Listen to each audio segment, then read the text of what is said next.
लाल जूते। एक समय की बात है, बहुत दूर एक देश में कैरन नाम की एक बहुत ही प्यारी लड़की रहती थी।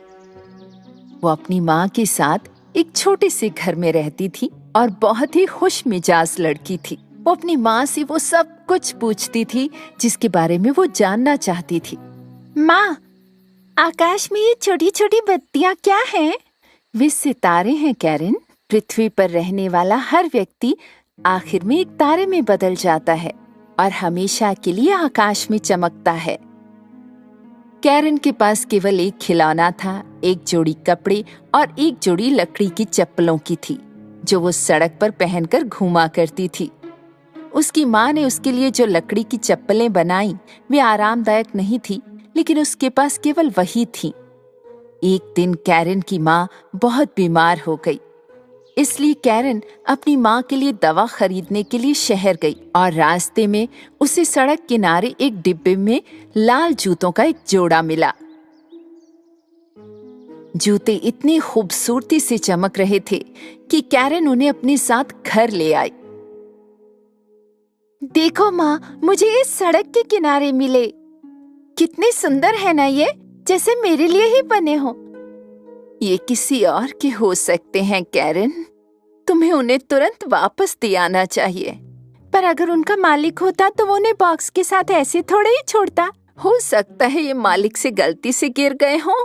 तो उसे इन्हें ऐसे नहीं गिराना चाहिए था। मैंने इन्हें ढूंढा है, अब ये मेरे जूते हैं। बेटा, मेरी बात ध्यान से सुनो।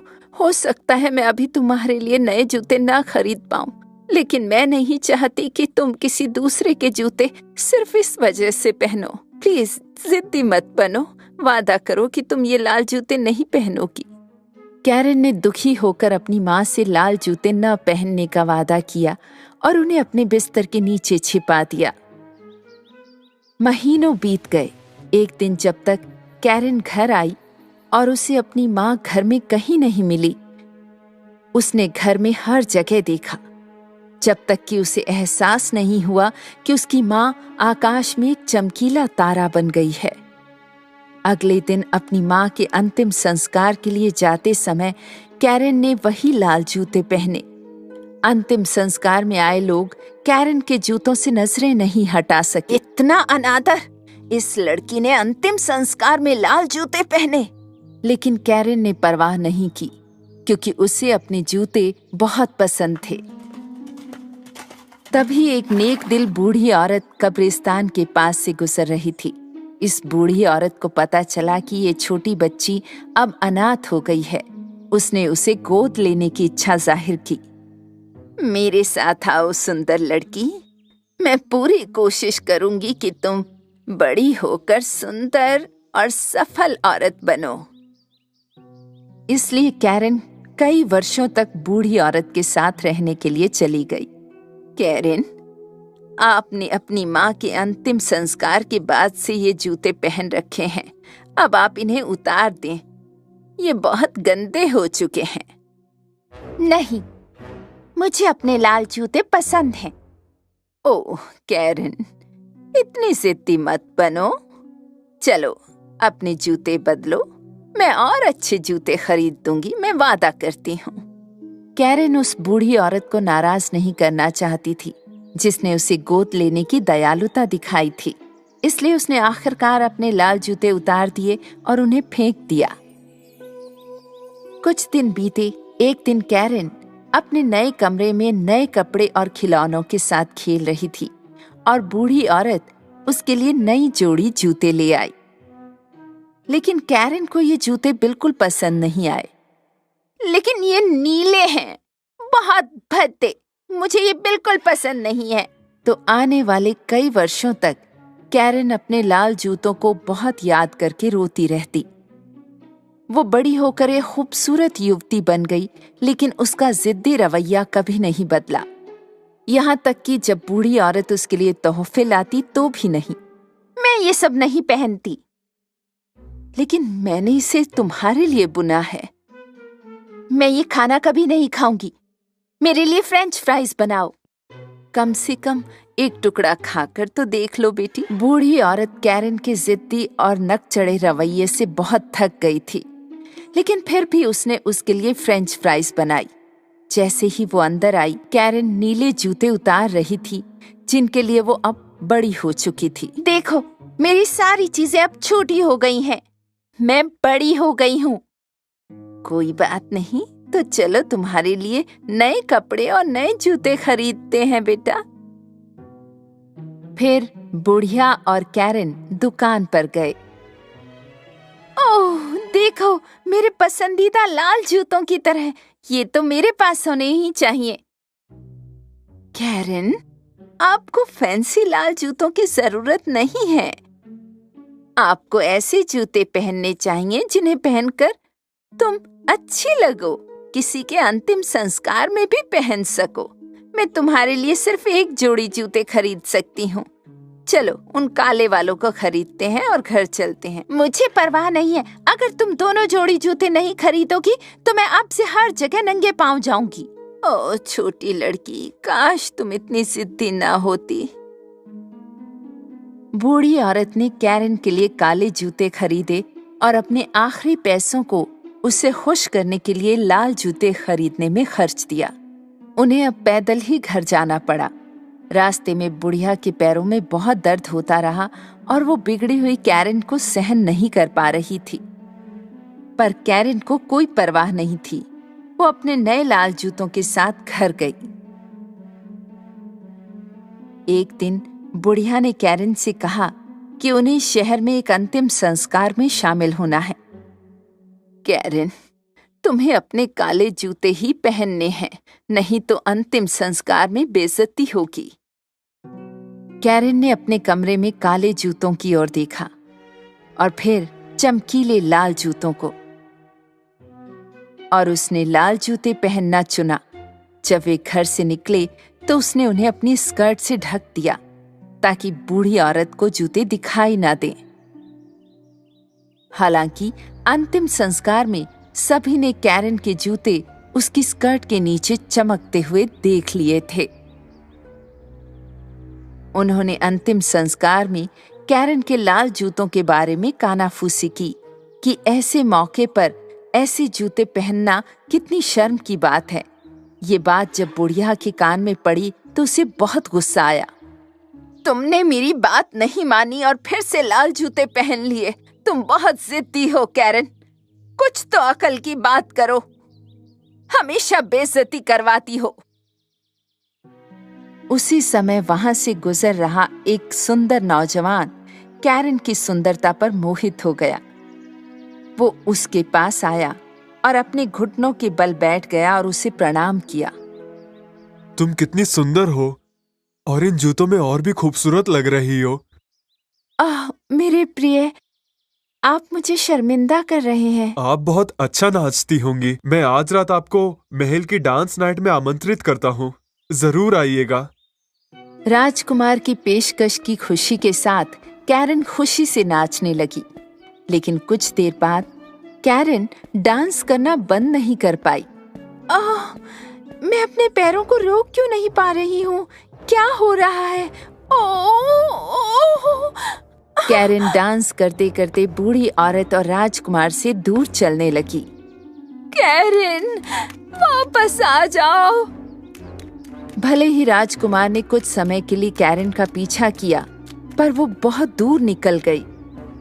कैरन के लाल जूते कैरन से भी अधिक जिद्दी निकले।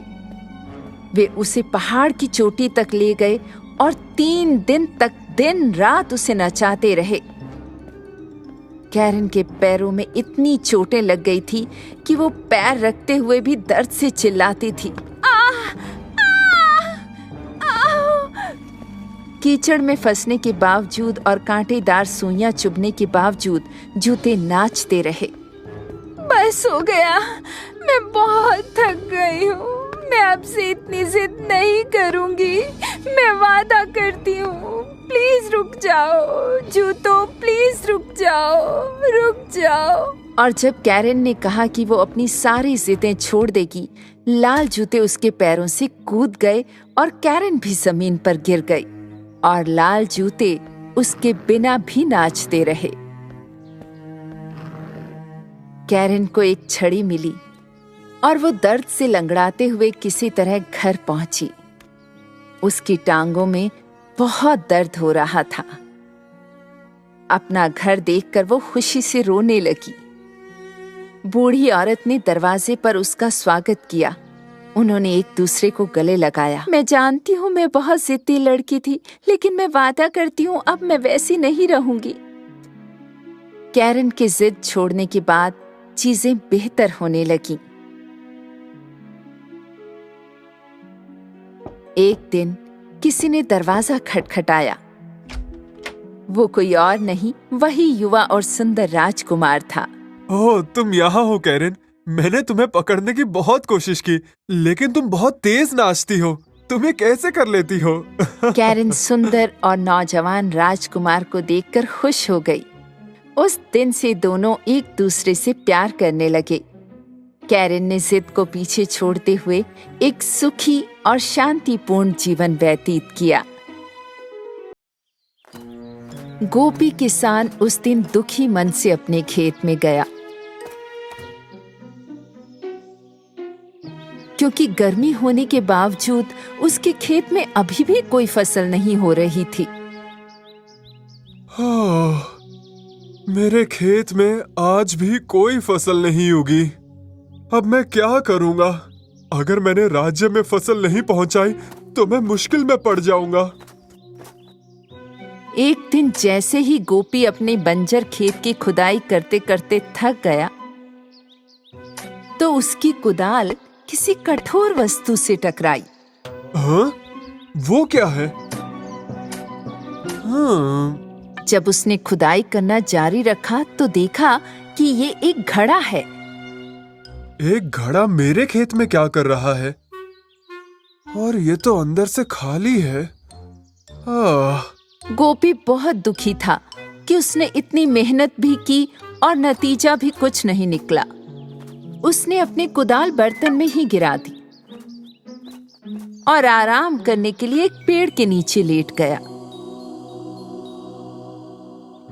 थोड़ी देर बाद घर लौटने से पहले जब वो अपनी कुदाल उठाने गया तो देखा कि वहां और भी बहुत सी कुदालें हैं।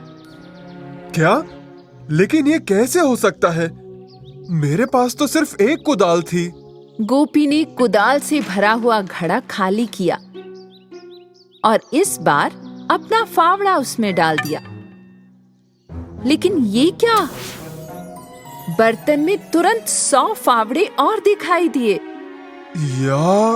ये बर्तन जादू का बर्तन है। ये तो कमाल हो गया।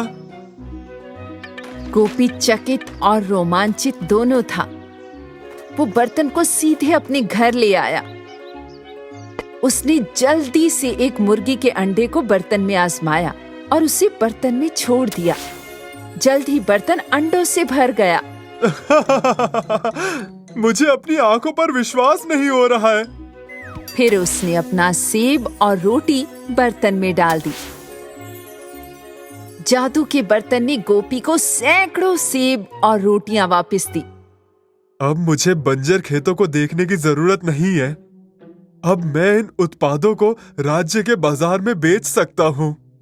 हर दिन गोपी बर्तन के कई गुना माल को राज्य में ले जाता। वो हर दिन एक नए उत्पाद को आजमाता था। एक दिन कपड़े, अगले दिन सब्जियां और किसी दिन बीन्स। बाकी दुकानदार उसकी कामयाबी को देखकर चलने लगे थे और गोपी के बारे में राजा के एक सैनिक से शिकायत करते थे। अगले दिन सिपाही ने चुपके से गोपी का पीछा किया। गोपी ने उस सुबह जादू का बर्तन लिया और राज्य के बाजार में बेचने के लिए एक चूजे को बर्तन में रख दिया। थोड़ी देर बाद बर्तन से सैकड़ों चूजे निकले। सिपाही को अपनी आंखों पर विश्वास नहीं हो रहा था।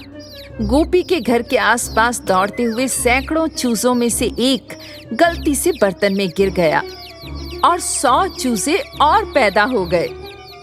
गोपी के सिर पर, कुर्सी के नीचे, खाने की थाली में भी एक चूजा था। सिपाही ने तुरंत जाकर राजा को बताया कि उसने क्या देखा है। राजा ने आदेश दिया कि गोपी और उसके जादू के बर्तन को तुरंत उनके पास लाया जाए। गोपी राजा के सामने गया और राजा ने राज्य के खजाने के लिए उसके पास से बर्तन को जब्त कर लिया। गोपी बहुत परेशान था। मुझे इस जादू के बर्तन को जरा करीब से देखने दो, क्योंकि ये मेरे धन को और बढ़ाएगा। राजा जादू के बर्तन के पास पहुंचा और उसमें झुक गया। मेरे राजा, जरा संभल के। लेकिन तभी राजा फिसल गया। वो अपना संतुलन नहीं रख पाया और सीधे बर्तन में गिर गया। अरे नहीं, राजा तो बर्तन में गिर गए। अरे नहीं। कुछ ही मिनटों में 100 और राजा हॉल में बन गए थे। सैनिक असमंजस में थे कि किसकी माने। राजा सिंहासन के लिए एक दूसरे से लड़ रहे थे। हर कोई सच्चा होने का दावा कर रहा था। मैं असली राजा हूँ। मैं असली राजा हूँ। झूठे हो। मैं असली राजा। नहीं, चुप रहो।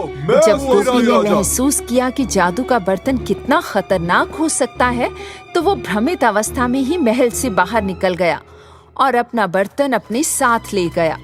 वो सीधे एक चट्टान पर गया और जादू के बर्तन को चट्टान से फेंक दिया। बर्तन टुकड़ों में बिखर गया और गायब हो गया। उसी दिन से गोपी के खेत में एक बार फिर फसलें उगने लगी और गोपी समझ गया कि भूमि जादू से नहीं बल्कि श्रम से उपजाऊ बनती है, और वो हमेशा के लिए धनवान बन गया।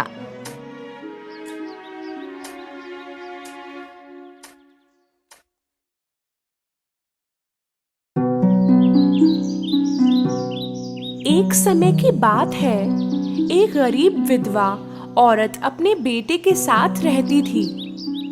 उसका बेटा जैक काम नहीं करता था क्योंकि वो बहुत आलसी था। इसी वजह से उनके पास पैसे नहीं थे। माँ, खाने को कुछ है?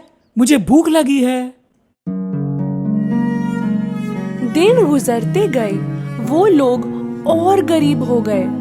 एक वक्त आया जब उन्हें अपनी गाय मिल्क वाइट बेचनी पड़ी क्योंकि वो उसे खिला नहीं पा रहे थे। जैक के माँ ने उससे कहा कि गाय को बाजार ले जाकर सबसे अच्छे दाम में बेचना, शायद फिर वो खाने के लिए कुछ खरीद पाते।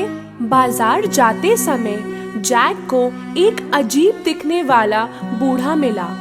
उस बूढ़े आदमी ने गाय की तरफ देखा और जैक से कहा, हेलो मेरे बच्चे, अगर तुम मुझे तुम्हारी गाय दोगे तो मैं इसके बदले में तुम्हें काफी कीमती चीज दूंगा। जैक ये सुनकर काफी खुश हुआ। बूढ़े आदमी ने 5 बीन्स अपनी जेब से निकाले। बीन्स? पर ये जादुई बीन्स है। जैक को उस पर पहले तो विश्वास नहीं हुआ, पर वो बूढ़े इंसान ने कहा, सुनो मेरे बच्चे, तुम एक अच्छे और तेज लड़के हो। ये जादुई बीन्स ले लो, तुम्हें अफसोस नहीं होगा। मुझ पर यकीन करो।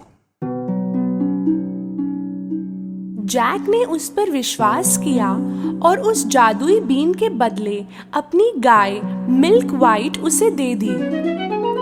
अपने काम से खुश होकर जैक घर की तरफ दौड़ा। माँ, देखो मैं क्या लाया हूँ। जैक को इतना खुश देखकर उसकी माँ को ये लगा कि वो गाय को बहुत ही अच्छे दाम में बेचकर आया है। जब जैक ने अपनी माँ को जादुई बीन्स दिखाई तो वो नाराज हुई। उसने उस जादुई बीन्स को गार्डन में फेंक दिया और जैक को अपने कमरे में जाने के लिए कहा, तुम अपने कमरे में ही रहोगे जब तक मैं तुम्हें बाहर आने के लिए नहीं कहती। आज तुम्हें कोई खाना नहीं मिलेगा।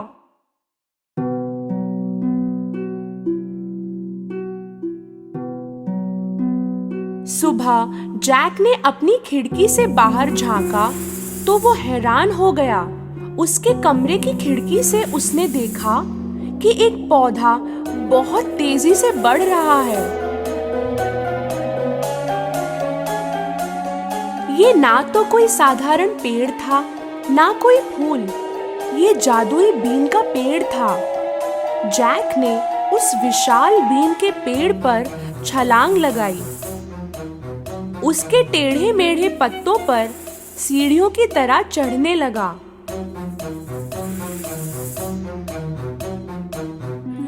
कुछ देर चढ़ने के बाद उसने अपने आप को एक अजीब जगह पाया। वहां सब कुछ बड़ा था।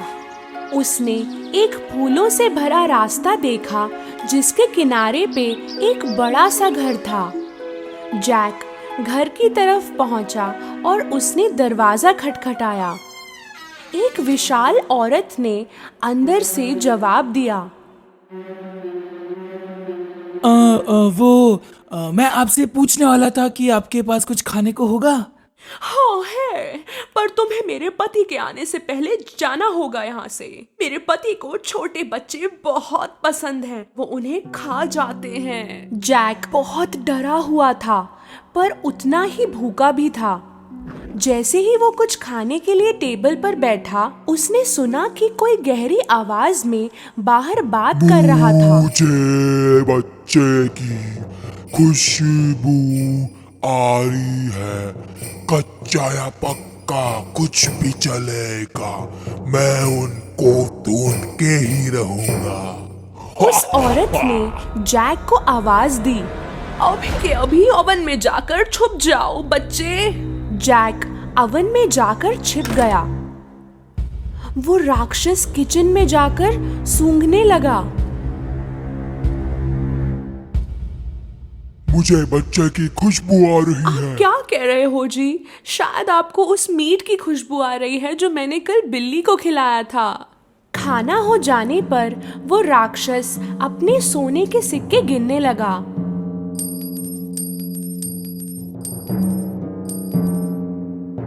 कुछ देर बाद वो गिनते गिनते थक गया और सो गया।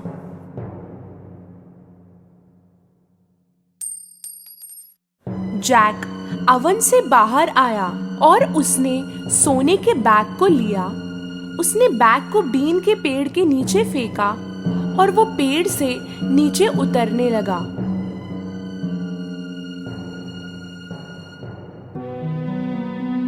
उसने सोने से भरे बैग को उठाया और घर के अंदर दौड़ता हुआ गया।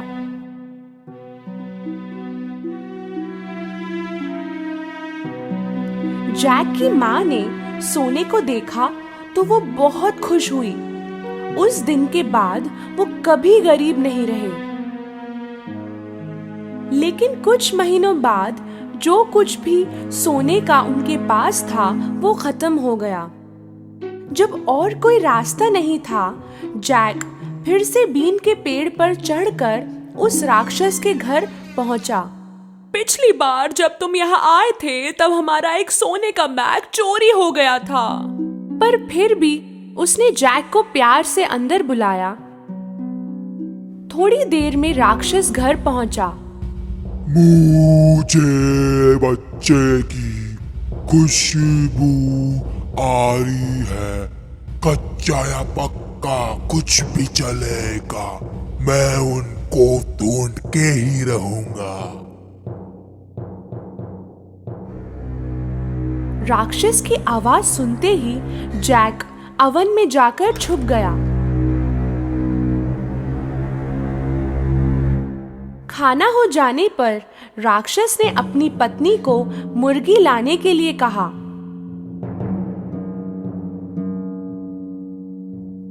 जब पत्नी मुर्गी लाई, उसने उस मुर्गी को अंडा देने को कहा। जैक को ये देखकर ताज्जुब हुआ कि उस मुर्गी ने सोने का अंडा दिया। और जब राक्षस सो गया, जैक ओवन के बाहर आया और उसने मुर्गी को उठाया और नीचे की तरफ दौड़ा। सोने के अंडों की वजह से जैक और उसकी माँ फिर से अमीर हो गए थे। पर कुछ समय बाद जैक ने फिर से अपना लक ट्राई करने की सोची। और वो बीन के पेड़ पर चढ़ गया। इस बार वो राक्षस के घर में छुप के घुस गया, उसकी पत्नी से छुपते हुए, और बड़े से कॉपर के पॉट में जाकर छुप गया। थोड़ी देर बाद राक्षस आया। मुझे बच्चे की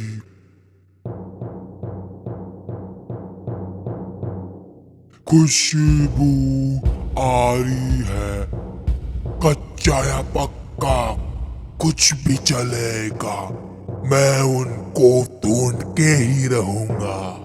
इस बार राक्षस की बीवी ने जैक को पकड़वाने का तय किया। अगर कोई बच्चा है तो शायद अवन में होगा। जैक कहीं और छुपा था। राक्षस और उसकी पत्नी ने सारा घर छान लिया, पर उन्हें बच्चा नहीं मिला।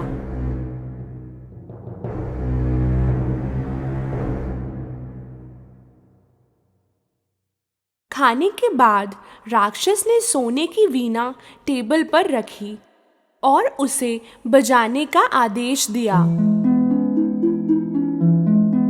वीणा बजने लगी और राक्षस सो गया। इस बार जैक को ये वीणा किसी भी कीमत पर हासिल करनी थी, इसलिए वो राक्षस के घुटनों से चढ़ता हुआ टेबल पर पहुंचा। पर कुछ ऐसा हुआ जो वो सोच भी नहीं सकता था। हेल्प! वीणा चिल्लाई। जैक ने वीणा को अपने पीठ पर लेकर टेबल से छलांग लगाई। राक्षस उठ गया और जैक के पीछे दौड़ा। जैक बीन के पेड़ से तेजी से उतरने लगा और राक्षस उसके पीछे। जब वो घर पहुंचा, जैक ने अपनी माँ को बुलाया। माँ, जल्दी, और आरी भी साथ लाना। उन्होंने बीन के पेड़ को काटना शुरू किया।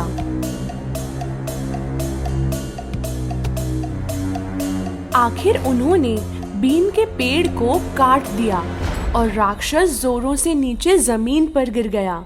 वो दोनों राक्षस से सुरक्षित थे। हे भगवान, हम सुरक्षित हैं। वो लोग ठीक थे, पर जैक को अपनी हरकत पर काफी पछतावा हो रहा था। वो अपनी लालच की वजह से आज जान खो बैठता।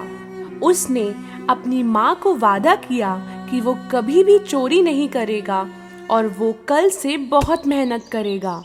उस दिन के बाद जैक और उसकी माँ कभी भी गरीब नहीं रहे। हाँ, उनके पास सोने के अंडे देने वाली मुर्गी थी मदद के लिए, पर जैक ने भी काम करना नहीं छोड़ा।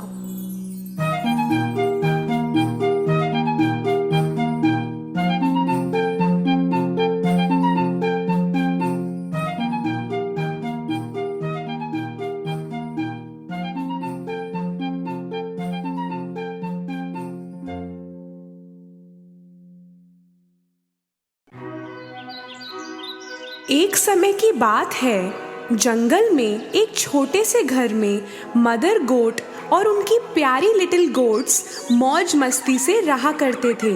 लिटिल गोट्स बहुत प्यारे लगते थे, खिलौनों जैसे। सभी माँओं की तरह मदर गोट अपने बच्चों से बहुत प्यार करती थी। वो सभी जंगली जानवरों से उनकी रक्षा करती थी। एक दिन खाना ढूंढने के लिए बाहर जाने से पहले उन्होंने लिटिल गोट्स को पास बुलाया और बोली, मेरे प्यारे बच्चों, मैं जंगल में जा रही हूँ। किसी के लिए भी दरवाजा मत खोलना। अगर भेड़िया अंदर आ गया तो वो हम सबको खा जाएगा। वो भेष बदल बदल के तुम्हें ठगना चाहेगा। फिर हम उसे पहचानेंगे कैसे? भेड़िए की आवाज रूखी है और मेरी आवाज मीठी सी है। रूखी और मोटी आवाज है, समझ जाना वही है। ये बोल के निकलते समय मदर गोट को कुछ और याद आया। वो मुड़ के बोली, एक और बात, भेड़िए के पैर काले हैं और मेरे सफेद, तो पैर देख के भी पहचान जाना। चिंता मत करो माँ, हम संभाल लेंगे। Mummy, we love you. Mother goat ने अपने सभी बच्चों को एक एक करके चूमा और फिर जंगल की ओर चल पड़ी। भेड़िया सब कुछ देख रहा था। मदर गोट के जाने के बाद वो थोड़ा और रुका। फिर वो उनके घर पर पहुंच के दरवाजे पर नॉक करने लगा।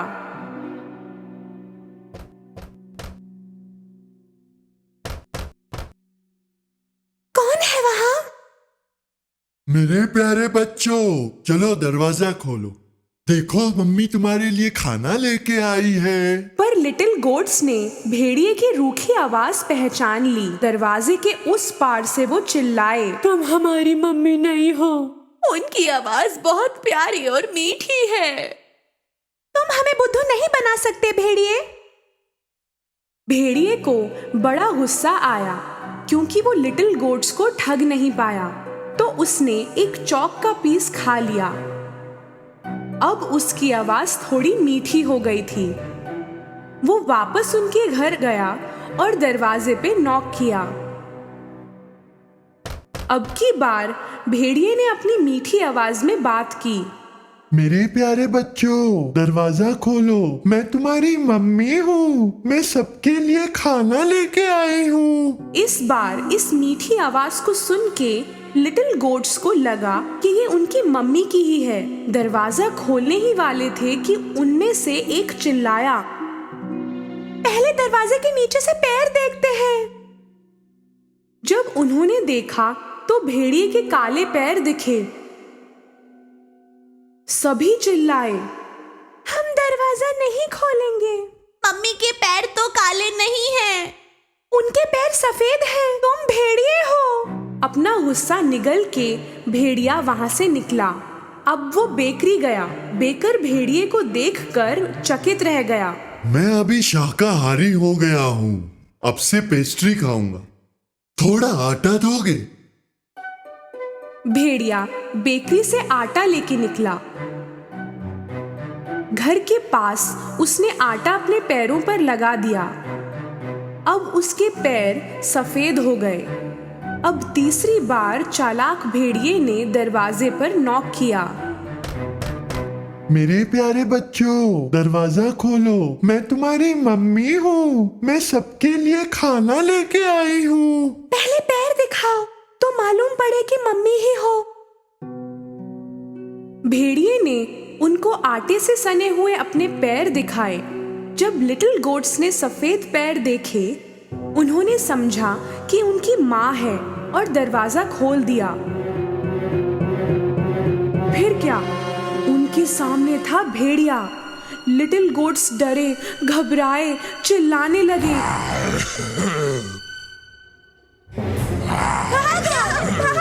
कहाँ भागोगे? मैं पकड़ ही लूंगा। एक बच्चा टेबल के नीचे छुपा, दूसरा बिस्तर में, तीसरा चिमनी के अंदर गया, चौथा किचन में जा छुपा, पांचवा अलमारी में जा बैठा, छठा पर्दे के पीछे और सातवां घड़ी के अंदर। पर भेड़िया चालाक था और सबको एक एक करके पकड़ लिया। रुको, इधर आओ। तुम लोगों को छोड़ूंगा नहीं मैं। रुको। सिर्फ घड़ी में छुपने वाले को वो पकड़ नहीं पाया।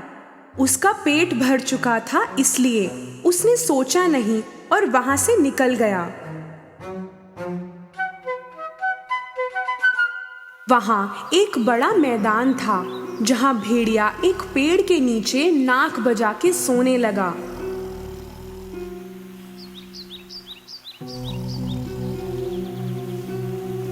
थोड़ी देर में मदर गोट घर पहुंची। दरवाजा खुला देख के समझ गए कि कुछ हुआ है और वो चिल्लाने लगी,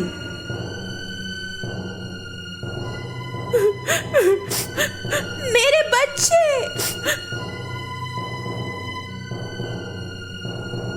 घर में आते ही वो घबरा गई। सारा फर्नीचर गिरा हुआ था, पर्दे फटे हुए थे, बिस्तर बिगड़ा हुआ था, तकिया और चादर यहाँ वहाँ पड़े थे। मदर गोट अपने बच्चों को कहीं नहीं ढूंढ पाई। एक एक करके नाम भी पुकारा पर नहीं मिला कोई। फिर 7वें बच्चे का नाम पुकारा तो एक आवाज आई, मैं घड़ी के अंदर हूँ मम्मी। मदर गोट तुरंत उस घड़ी तक पहुंची और वहां से अपने बच्चे को निकाल के गले लगाया। लिटिल गोट ने अपनी माँ को सारी कहानी बताई।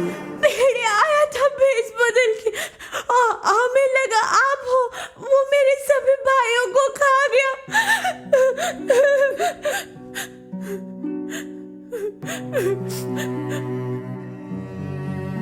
मदर गोट को बहुत बुरा लगा।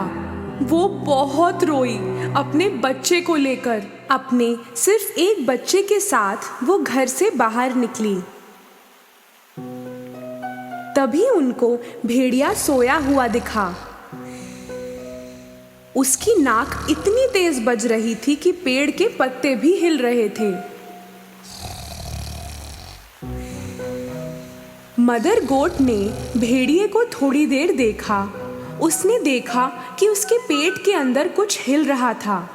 हे भगवान, लगता है मेरे बच्चे उसके पेट के अंदर जिंदा है। उसने एक प्लान सोचा। घर से मेरे लिए एक सुई, धागा और कैंची लेके आओ। लिटिल गोट घर जाने लगा तो मदर गोट ने 6 बड़े पत्थर इकट्ठा किए। थोड़ी देर में लिटिल गोट सुई, धागा और कैंची लेके पहुंचा। मदर गोट ने भेड़िए का पेट काटा। उसे ऊपर ही अपना एक बच्चा दिखा और बाकी भी एक एक करके दिखने लगे। सभी सही सलामत थे। मदर गोट बेहद खुश हुई। सभी बच्चों ने मदर गोट को हग किया। Mummy, mummy, we love you, we love you। सभी बहुत खुश थे। मेरे बच्चों, तुम सब ठीक हो ना? मदर गोट ने भेड़िए के अंदर सारे पत्थर डाल दिए। फिर उन्होंने उसके पेट को सुई धागे से सिल दिया। भेड़िया इतनी गहरी नींद में सो रहा था कि उसे कुछ मालूम ही नहीं पड़ा। भेड़िया जब जागा, खड़ा हुआ, उसका पेट दर्द कर रहा था। उसे लगा कि कई सारे लिटिल गोट्स की वजह से दर्द हो रहा है। उसे बहुत प्यास लगी। वो नदी की ओर गया पानी पीने। चलते समय पेट में पत्थर टकराने लगे। पेट इतना भारी और भरा हुआ लग रहा है, जैसे मैंने पत्थर ही खाया हो। वो पानी पीने के लिए झुका। पत्थरों के वजन की वजह से वो नदी में गिर गया। बचाओ, कोई बचाओ, मैं डूब रहा हूँ, बचाओ।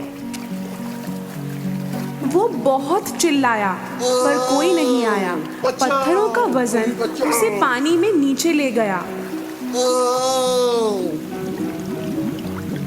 मदर गोट और लिटिल गोट्स ने जब ये देखा, वो नदी की तरफ गए।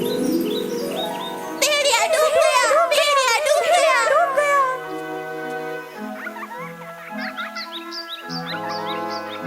सभी मिलके झूमने लगे। उस दिन से मदर गोट और उनके 7 लिटिल गोट्स की जिंदगी अपने घर में मौज मस्ती से बीती।